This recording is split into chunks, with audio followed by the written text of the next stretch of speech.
Voilà la solution. On va commencer par le cubique simple. Vous voyez bien ici? Vous voyez bien?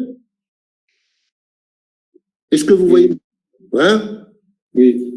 Ouais. Pour cubique simple de paramètre A. Voilà. La maille, c'est cubique simple, il est comme ça. On a les éléments de base, c'est petit a, petit b, petit c. Ils sont perpendiculaires 2 à 2. Donc ici, c'est l'axe des x, l'axe des y, l'axe des z. Ils forment un trièdre rectangle, un trièdre direct. Donc petit a. Donc il vaut mieux utiliser, si vous pouvez, lorsque vous pouvez utiliser une base orthonormée directe, x, y, z, en fonction des éléments de la base, comme je fais ici, il vaut mieux utiliser.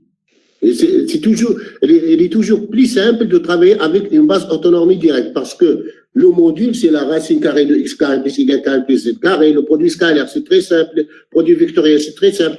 Donc, lorsque vous pouvez travailler avec une base orthonormée directe, il faut le faire. On a petit a égale à a fois ex, petit b, c'est a fois, pourquoi ici c'est a? C'est pas comme l'a dit votre camarade, c'est pas b, c'est a, parce qu'on a toujours a. Le module de b c'est a, le module de c c'est a, parce que c'est cubique. Oui? Donc, petit a c'est a fois ex, petit b c'est a fois ey, petit c c'est a fois ez. Et le volume, c'est très simple à calculer. Le volume de cette maille, c'est a à la puissance 3. A fois a, c'est a à la puissance 3. Donc, j'applique les formules de définition.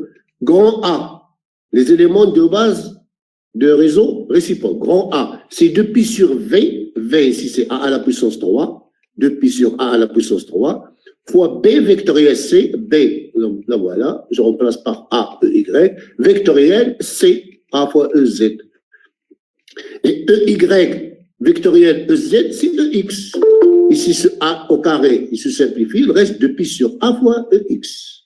Donc, vous connaissez la règle de permutation de trièdre direct.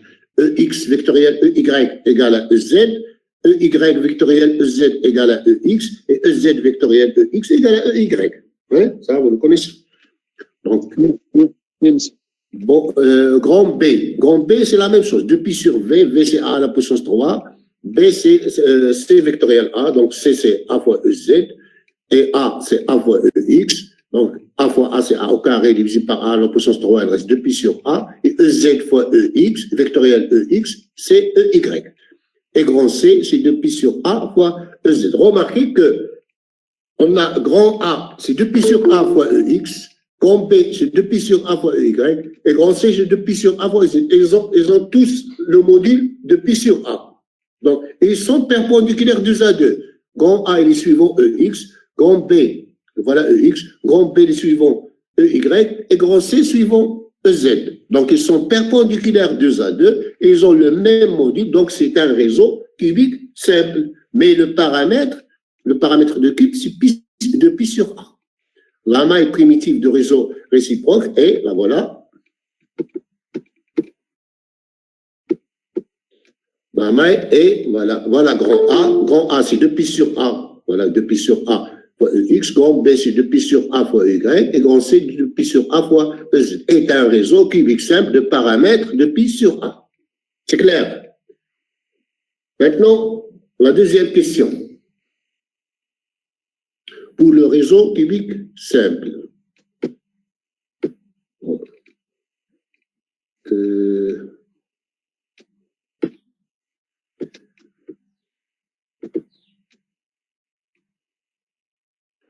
La deuxième question, le réseau réciproque d'un réseau cubique centré de paramètres petit a est un réseau cubique à face centrée. Hein? Maintenant, on va essayer de résoudre ce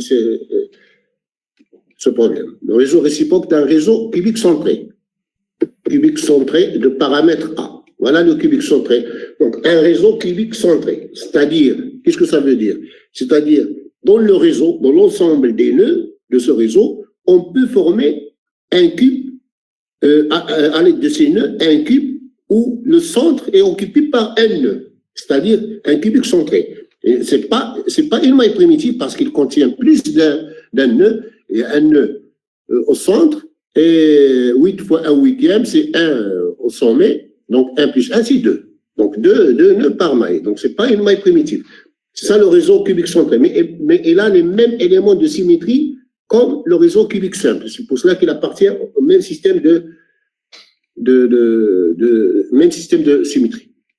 Alors, ici, la plus simple base primitive, donc il faut trouver une base primitive dans le réseau cubique simple. Ici, j'ai représenté trois mailles cubiques centrées. Voilà, ici au-dessous, ici c'est une maille cubique centrée.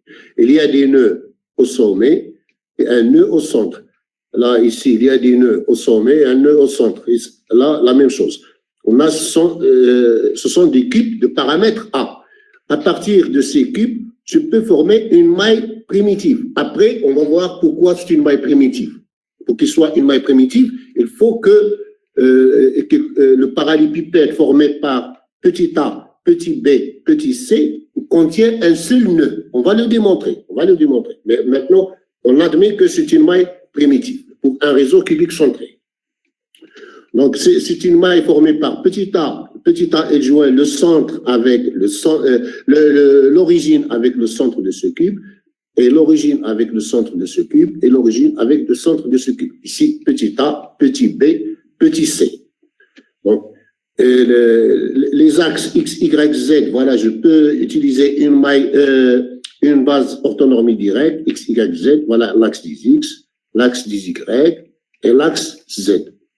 Donc, d'abord, je vais exprimer A, B, C, ces éléments de base primitive, entre guillemets, on va démontrer que c'est une base primitive. On va les exprimer en fonction de E, X, Y, E, Z. Petit a. Voilà, petit a, les coordonnées de petit a dans l'axe X, Y, Z. Si je projette ce petit a sur l'axe X, ici c'est la moitié. Donc c'est A sur 2 fois EX. Donc, c'est A sur 2. Ici, c'est A sur 2. Si je projette ce vecteur sur l'axe Y, c'est A sur 2 fois EY. A sur 2 fois EY. Et si je projette ce vecteur sur l'axe Z, c'est moins A sur 2. Moins A sur 2. Donc, les coordonnées de A, c'est A sur 2 fois EX, plus A sur 2 fois EY, moins A sur 2 fois EZ. On peut le représenter comme ça pour simplifier. A sur 2, moins A sur 2 dans la base EX, Y, EZ. Petit b, la même chose. Petit b, ce vecteur-là, la projection sur l'axe des x. Quelqu'un me dit la projection sur l'axe des x. Quelle est la projection? Oui. Moins A sur 2. Moins A sur 2. Oui, moins A sur 2 suivant EX. Oui, si je projette ce vecteur sur l'axe x, elle est dans le côté négatif. Oui, c'est moins A sur 2, voilà. Moins A sur 2. Voilà. Suivant EY, c'est A sur 2 fois EY. Voilà, c'est A sur 2. Et suivant Z, c'est A sur 2. A sur 2. Donc, moins A sur 2, A sur 2, A sur 2. Si j'ai pas écrit EX, Y, Z, c'est la même chose, hein. Donc, c'est moins A sur 2 fois EX, plus A sur 2 fois EY, plus A sur 2 fois EZ. Et je répète, lorsque vous pouvez utiliser une base orthonormée, à chaque fois que vous pouvez utiliser une base orthonormée, il faut l'utiliser parce que toujours c'est plus simple. Le calcul devient plus simple. Maintenant, petit c. Petit c est joint l'origine avec ce centre. Donc, suivant l'axe des x, c'est plus A sur 2. Voilà. Suivant l'axe des y, c'est moins A sur 2. Voilà. Et suivant l'axe Z, c'est plus A sur 2. Parce que c'est le centre d'un cube. Elle est soit A sur 2, soit moins A sur 2. Donc A sur 2, moins A sur 2. Oui. Plus A sur 2. علاش عملنا 3 د الكوب؟ علاش عملنا 3 د الكوب؟ Pour visualiser ce A, B, C, ça, on va montrer que c'est une base primitive. Ce A, B, C, à chaque fois que vous avez un réseau cubique centré, cette base, c'est la plus simple base primitive dans le réseau cubique centré. C'est la plus simple. Oui? Donc, c'est la plus simple. On va montrer que, pour montrer que c'est une base primitive, qu'est-ce qu'il faut montrer? Pour montrer que petit a, petit b, petit c est une base primitive. Qu'est-ce qu'il faut montrer? Il faut montrer que la maille construite sur petit a, petit b, petit c, ici on a 3 vecteurs, On peut imaginer un parallélépipède formé sur petit a, petit b, petit c. Est-ce que c'est clair? C'est clair ou non? Oui, oui. Ouais. Ce parallélépipède, son volume, c'est le volume d'une maille primitive, parce que toutes les mailles primitives ont le même volume. Toutes les mailles primitives ont le même volume. Ici, pour un réseau cubique centré, quel est le volume d'une maille primitive? Voilà, c'est très simple à démontrer. Ici, c'est un cube de paramètre A. Ouais, pour le cube centré, c'est un paramètre A. Il contient deux nœuds. 8 fois 1/8 pour les sommets, plus 1, c'est 2. Donc, son volume, c'est 2 fois le volume d'une maille primitive. Donc, A à la puissance 3, c'est 2 fois le volume d'une maille primitive. Donc, le volume d'une maille primitive, qui ne change pas, c'est A à la puissance 3 divisé par 2 pour un réseau cubique centré. Est-ce que c'est clair? Oui. Donc, il faut montrer que le volume de cette maille formée sur petit a, petit b, petit c égale à A à la puissance 3 sur 2. On connaît les coordonnées de petit a, petit b, petit c, donc il suffit de calculer le produit mixte. On sait calculer le produit mixte, c'est le volume. Le volume. Donc, A scalaire B vectoriel C, c'est le volume de la maille formée sur A, B, C. Et aussi, on sait déjà que ça, c'est le déterminant de A, B, C. Ici, ce sont les coordonnées de A, B, C, multipliées par, ici, on peut, cette formule, même si A, B, C ne sont pas perpendiculaires 2 à 2, ou bien, mais, même si on n'utilise pas une base primitive, si on utilise une autre base, par exemple U1, U2, U3, le volume, ce produit mixte, c'est ce déterminant fois le produit mixte U1 scalaire U2 vectoriel U3. Et puisqu'on a ici une base primitive EX, Y, EZ, EX, ce volume, c'est ce déterminant fois le produit mixte EX scalaire EY vectoriel EZ. Et EX scalaire EY vectoriel EZ, c'est 1. Parce que EY vectoriel EZ, c'est EX scalaire EX, c'est 1. Donc, c'est pour ça que je n'ai pas... Ça, c'est ce déterminant. Donc, si on développe ce déterminant, je crois que vous savez développer un déterminant. Le déterminant, par exemple, si je le développe suivant cette colonne, c'est A sur 2, je marque la première ligne et la première colonne, fois ce déterminant, fois A au carré sur 4, moins, c'est plus A au carré sur 4. Moins A sur 2, et je marque ça et ça, fois ce déterminant. Le déterminant formé par moins A sur 2, A sur 2, A sur 2. Et moins A sur 2 fois, je crois que tout le monde sait développer un déterminant d'ordre 3. Oui? Ouais, si vous avez oublié, il faut réviser ça, hein? Comment développer un déterminant d'ordre 3. Ce déterminant, lorsqu'on le développe, on trouve A à la puissance 3 sur 2.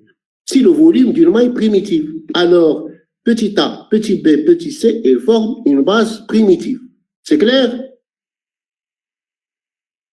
Est-ce que c'est clair? Oui. Ouais. Oui. Donc, petit a, petit b, petit c, ils forment une base primitive. Donc, même si au début, on n'a pas dit que c'est une base primitive, parce que je sais déjà que c'est une base primitive pour un réseau cubique centré, et c'est pour cela que j'ai choisi ces trois mailles, mais on a ici, on a démontré facilement que c'est une base primitive. Maintenant, on va calculer grand A, grand B, grand C. Grand A. Grand A, c'est 2π sur V. Moi, j'ai le volume V. 2π sur V, c'est 2π sur A à la puissance 3 sur 2, c'est-à-dire 4π sur A à la puissance 3. Fois B vectoriel C. B, voilà B. Voilà. Vectoriel C. B vectoriel C. Voilà. Il suffit de calculer ce produit vectoriel. Pour calculer ce produit vectoriel, ça c'est le premier terme. C'est A sur 2 fois A sur 2 moins A sur 2 fois A sur 2. Et le deuxième, c'est A sur 2 fois A sur 2. Donc, tout le monde sait. Donc, il faut réviser comment calculer un produit vectoriel connaissant les éléments. Ça, vous l'avez vu en algèbre et en complément de mécanique, d'électricité, partout. Hein. Il ne faut pas oublier ces calculs. Donc, finalement, on va trouver grand A égale 4π sur A. J'ai laissé ici 1,5, vous allez voir pourquoi. 4π sur A fois 1,5 0. Je peux écrire 2pi sur A fois 1, 0. Hein? Ça, c'est plus évident. Mais j'ai laissé 1,5 pour l'écrire sous cette forme. Ça, c'est 4pi sur A fois 1,5 EX plus 1,5 EY. C'est-à-dire 1,5 fois 4pi sur A fois EX plus 1,5 4pi sur A fois EY. Je peux la schématiser de cette façon. Voilà, l'axe X et l'axe Y. Ça, c'est si je trace un carré de côté 4pi sur A, la moitié, suivant l'axe I, la projection sur l'axe X, c'est la moitié, c'est 1,5 fois 4pi sur A. Et suivant l'axe Y, c'est 1,5 fois 4pi sur A. Donc, il joint l'origine avec le centre d'une face. C'est grand A. Le centre d'une face d'un carré de côté 4pi sur A. Oui. La même chose pour B. B, le même calcul. On trouve grand B égale à 4pi sur A fois 0, 1,5, 1,5. On l'écrit sous cette forme et on peut l'interpréter graphiquement de cette façon. Ça, c'est l'axe YZ. Voilà Y. Voilà l'axe Z. Suivant la projection sur l'axe Y, c'est 1,5 de 4pi sur A. Donc, c'est 4pi sur A divisé par 2. Et suivant l'axe Z, c'est 1,5 4pi sur A. Donc, on peut la dessiner de cette façon. On schématise un carré sur le plan YZ et de côté 4pi sur A, carré, de côté 4pi sur A, et voilà B. Et joint l'origine avec le centre de ce carré. La même chose pour C, grand C, ça c'est 2pi sur V, on applique tout simplement la formule, on trouve 4pi sur A fois 1,5, 0, 1,5, c'est-à-dire c'est la même chose, elle est dans le plan XZ, voilà, XZ, si je trace le carré de côté 4pi sur A, le C c'est 1,5 4pi sur A fois EX, voilà, et suivant Z, c'est 1,5 4pi sur A fois EZ. Donc, il joue à l'origine avec le centre de carré de côté 4pi sur A. Donc, à 3 dimensions, si je veux les présenter les trois éléments de la base, je trouve, voilà l'axe X, Y, Z. Le A, c'est, il joue à l'origine avec le centre d'un carré de côté 4pi sur A. L'autre, le centre avec d'un carré de côté 4pi sur A, etc. Et ça, c'est une base primitive, d'un réseau cubique à face centrée de côté 4pi sur A. Pour démontrer que c'est une base primitive, il suffit d'utiliser ce jeu des volumes. On va le démontrer après. On va le démontrer pourquoi c'est une base primitive. Et ça, c'est connu. Pour un réseau cubique à face centrée, les trois vecteurs qui jouent l'origine avec le centre des faces les plus proches, les trois faces les plus proches, ils forment une base primitive. Parce que le volume A scalaire B vectoriel C, c'est A à la puissance 3 divisé par 4. Parce que le réseau cubique, une maille cubique à face centrée, il contient 4 nœuds. On va le détailler après. Voilà une autre question, cubique à face centrée. Pour cubique à face centrée, la question, c'était, voilà la question, pour la troisième question, montrer que le réseau réciproque d'un réseau cubique à face centrée, et là, elle dépend de l'autre. Dans cette question, on va montrer que ces trois vecteurs, A, B, C, qui jouent à l'origine avec les centres des faces, ils forment une base primitive. On va le démontrer ici. Le réseau réciproque d'un réseau cubique à face centrée de paramètres petit a est un réseau cubique centré de paramètres 4pi sur A. Voilà, essayez de faire la même chose comme pour cette deuxième question, pour démontrer celle-ci, pour démontrer le réseau réciproque. C'est-à-dire chercher une base primitive d'un cubique à face centrée. Donc, la base primitive qu'il faut utiliser ici, c'est un cubique à face centrée. Il faut utiliser les trois vecteurs qui joignent l'origine et les centres des faces les plus proches. Et vous allez montrer que c'est une base primitive. Et c'est la base primitive la plus simple parce que les trois modules sont égaux et les angles sont égaux. Ouais. On passe à la solution.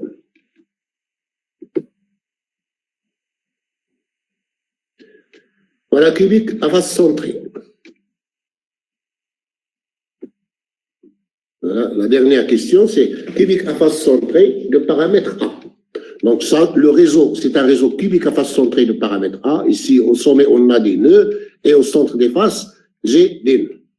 Donc, petit a, petit b, petit c, ce sont trois vecteurs qui jouent à l'origine avec les centres de ces trois faces.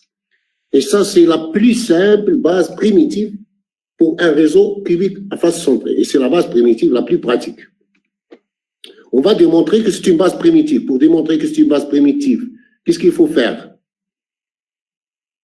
Qu'est-ce qu'il faut faire pour démontrer que... Le même volume. Il faut avoir le même volume. Combien? Le volume, c'est combien?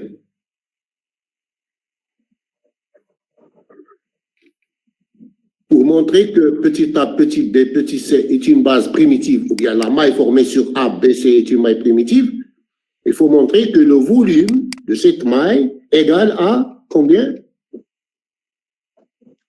A cube sur... Oui. Il faut démontrer que... A à la puissance 3 sur 4. Voilà, il est là. Oui. Oui, pourquoi? Pourquoi?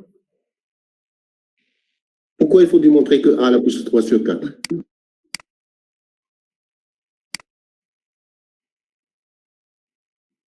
D'abord, le premier point, c'est que toutes les mailles primitives ont le même volume. Oui?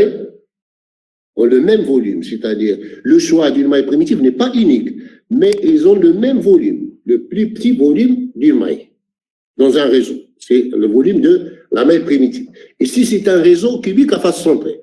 On sait que pour ce cube de paramètre A, combien il y a des nœuds? Combien il y a des nœuds dans ce cube? Il y a des sommets. Les sommets, ils contiennent des nœuds. Donc, 8 fois 1 huitième, c'est 1. Et on a les centres des faces. Ils contiennent des nœuds. Ouais, plus 3. Donc, chaque face, elle est commun avec 2 mailles. Ouais. 6 fois 1 demi, c'est 3. Donc, 1 plus 3, c'est 4. Ouais. Donc, cette maille, c'est une maille qui n'est pas une maille primitive. Parce qu'il contient plus d'un nœud. Il contient 4 nœuds. Donc, son volume, c'est 4 fois le volume d'une maille primitive. Est-ce que vous êtes avec moi? Le volume de cette maille, c'est 4 fois le volume d'une maille primitive. Donc, le volume d'une maille primitive, c'est A à la puissance 3, qui est le volume de cette maille, divisé par 4. C'est clair? Oui, باش نرجعوا لا ماي بريميتيف. Les mailles primitives, كم عندهم نفس الvolume? Et c'est le plus petit volume. Ce plus petit volume, on peut l'exprimer en fonction de ce A. Pourquoi il est préférable de travailler avec une maille cubique? Parce que le volume d'une maille cubique, c'est très simple, c'est A à la puissance 3. Ouais? Le volume de cette maille, c'est A à la puissance 3 sur 4, mais il faut calculer le produit mixte et tout ça. Ouais? Et c'est pas facile de le schématiser, c'est pas comme un cube. Ouais? On va voir après, dans le calcul des facteurs de structure, etc., pourquoi il faut mieux utiliser une maille cubique, même s'il n'est pas primitif, mais le facteur de structure, ça, c'est un autre problème. Hein. Alors, donc, il faut démontrer, pour que cette maille ABC est une maille primitive, ou bien la base, c'est une base primitive, il faut que le volume de ABC égale à A à la puissance 3 sur 4. C'est le 1 quart de ce grand volume qui est égal à la puissance 3. Donc, pour calculer le produit mixte, donc il se fait d'utiliser la base orthonormée directe X, Y, Z, les coordonnées de ce A. La projection sur l'axe X, c'est A sur 2. Oui? Parce que si c'est le centre, c'est A sur 2. La projection sur l'axe Y, c'est A sur 2. La projection sur l'axe Z, c'est 0. Donc, c'est A sur 2, 0. Suivant EX, Y, Z. A sur 2 fois EX, plus A sur 2 fois Y, plus 0 fois EZ. Pour B, la projection sur EY, c'est A sur 2, ici c'est A. Là ça c'est A. Donc, c'est A sur 2 fois EY, plus 0, pardon. Suivant l'axe 10x d'abord, suivant l'axe 10x. La projection de B suivant l'axe 10x, c'est 0. Parce qu'il appartient au plan YZ. La projection, c'est 0. La projection sur l'axe 10Y, c'est A sur 2. La projection sur l'axe Z, c'est A sur 2. Donc, c'est 0, A sur 2, A sur 2. Petit c, la projection sur l'axe X, c'est A sur 2. Sur l'axe Y, c'est 0. Sur l'axe Z, c'est A sur 2. A sur 2, 0, A sur 2. On peut maintenant calculer le produit mix facilement. Donc, le volume, c'est le produit mix A scalaire B vectoriel C, c'est-à-dire c'est ce déterminant. Le déterminant égal à A3 sur 4. Alors, A, B, C est une base primitive. C'est clair?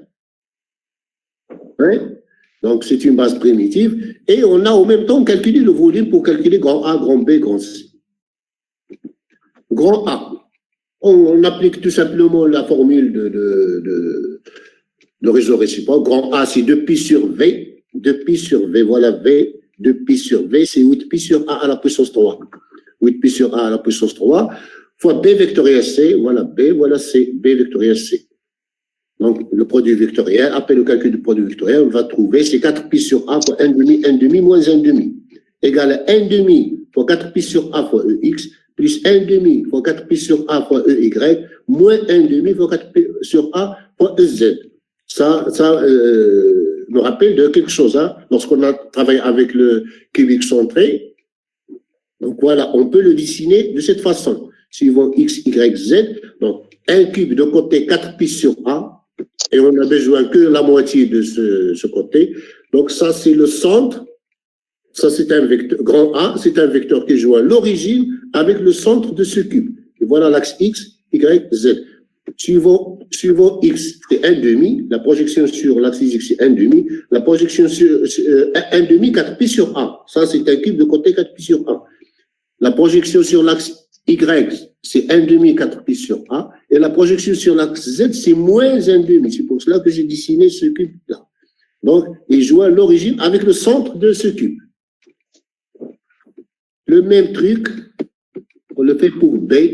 B, c'est le même calcul. On trouve B égale à moins 1 demi fois 4pi sur A, etc. Pour S et grand C, c'est 1 demi 4pi sur AEX. C'est le même calcul, hein. C'est pour cela que je l'explique pas. Moins 1 demi EY, plus 1 demi 4pi sur A fois EZ. Maintenant, les schémas pour B. Voilà B. C'est moins 1 demi. Donc, voilà l'axe 10X, l'axe 10X, l'axe 10Y, l'axe Z. Donc, le vecteur B joue à l'origine avec le centre de ce cube de côté 4pi sur A. 4pi sur A. On va vérifier pour B. C'est moins 1 demi, suivant EX, c'est moins 1 demi pour le côté 4pi sur A. Voilà, c'est moins 1 demi. Et suivant EY, c'est 1 demi fois 4pi sur A. Et suivant EZ, c'est 1 demi 4pi sur A. C'est comme on le voit ici. Pour C, c'est voilà X, voilà Y, voilà Z. C'est le centre de ce cube-là. Donc, il joue à l'origine avec le centre de ce cube. On vérifie ici. Suivant EX, c'est positif, c'est 1 demi. Mais le côté, c'est 4pi sur A. On a toujours 4pi sur A. Suivant l'axe Y, c'est le côté négatif, c'est moins 4pi sur A, moins. Voilà ici, comme on le voit ici sur ce schéma. Et suivant Z, c'est 4pi sur A. Donc, à 3 dimensions, si on les schématise A, B, C ensemble, on retrouve le même schéma de tout à l'heure. Voilà A, B, C. Et ça, c'est un réseau cubique centré. Ça, c'est une base primitive d'un réseau cubique centré. Donc, si on fait l'animation si vous vous souvenez bien de la première séance de cours, cette animation de vecteurs de base, on va trouver un réseau cubique centré.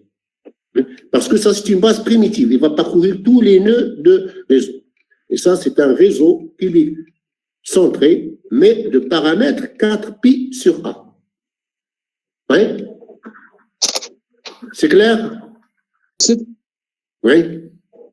Oui? ديك الشيما الاخرانيه فيها 3 كيب دابا هذيك اذا عملنا لها انيماسيون ديالها كتجي كيف فاسونطري لا بريميتيف ديالها ديك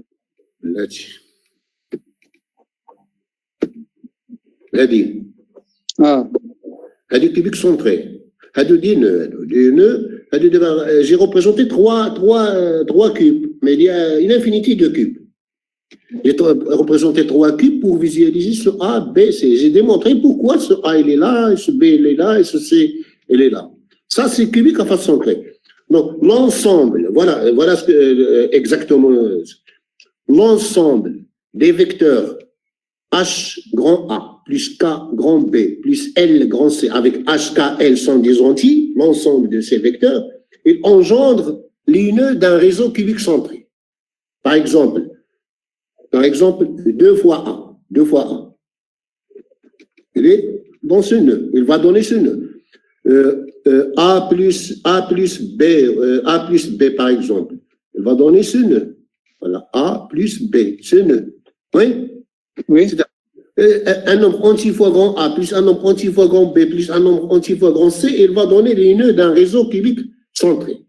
La même chose parce que grand A, grand B, grand C ici, c'est une base primitive. La même chose pour cubique à face centrée. Pour cubique à face centrée, voilà, grand A, grand B, grand C. Donc, 2 fois grand A, il va donner ce nœud. 2 fois grand A plus B va donner ce nœud, etc. 3A plus 4B plus 3C, etc. On va se retrouver toujours à des nœuds. Donc, l'ensemble sur tous les nombres entiers MNP avec MA plus NB plus PC, c'est le réseau cubique à face centrée, dans ce cas. Oui? Est-ce que vous avez... Oui? Oui, c'est clair. Merci.